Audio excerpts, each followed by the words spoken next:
অপুর রান্নাঘরে আপনাদের সকলের আমন্ত্রণ রইল। আজকে বিয়েবাড়ির স্টাইলে নিজামি চিকেন বানিয়ে ফেললাম। চলুন দেখে নেওয়া যাক কীভাবে বানালাম। আগে থেকে কাজু ভিজিয়ে রেখেছিলাম বেরেস্তা বানানোর জন্য। পেঁয়াজ কুচির মধ্যে নুন দিয়ে কটনের মধ্যে জলটা ঝরিয়ে নিয়ে তেলে ফ্রাই করে বেরেস্তা বানিয়ে ফেললাম। এই চিকেনটাকে আগে থেকে ম্যারিনেট করতে রেখে দিয়েছিলাম। আদা রসুন বাটা, নানা রকম গুঁড়ো মশলা ও রিফাইন অয়েল দিয়ে ম্যারিনেট করে রেখে দিয়েছিলাম।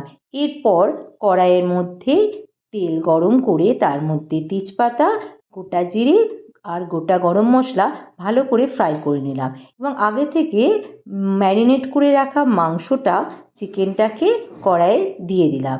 দিয়ে খুব সুন্দরভাবে জিনিসটা কষতে লাগলাম। আমি কিন্তু এখানে জল ব্যবহার করব না। আমি আস্তে আস্তে পাল্টে পাল্টে চিকেনটাকে এভাবেই কষাবো।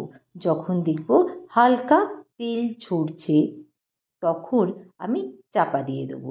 এভাবেই আমি চিকেনটাকে চাপা দিয়ে এবং চাপা খুলে আস্তে আস্তে কষিয়ে চিকেনটাকে সেদ্ধ করে নেবো। চিকেন বেশি নাড়তে নেই, নাহলে কিন্তু চিকেন নরম তো, তাই খুব অল্প সময়ের মধ্যেই চিকেন ভেঙে যেতে পারে।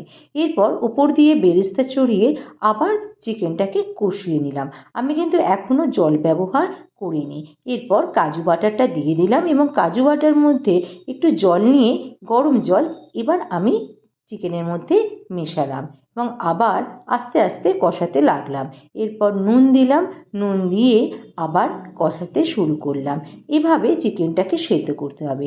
তারপর সেদ্ধ হয়ে গেলে ওপর দিয়ে ধনেপাতা কুচি আর শাহি গরম মশলা দিয়ে চাপা দিয়ে 10 মিনিটের মধ্যে আবার কড়াইটা নামিয়ে ফেললাম। দেখুন তো কেমন লাগছে আমার বানানো নিজামি চিকেন। আশা করি আপনাদের ভালো লেগেছে। বাড়িতে বানাতে পারেন, অপূর্ব লাগবে। ভালো লাগলে ভিডিওটা অবশ্যই শেয়ার ও কমেন্ট করবেন। নমস্কার। পরের বারে আসবো আবার অন্য একটা রেসিপি নিয়ে। শুভরাত্রি।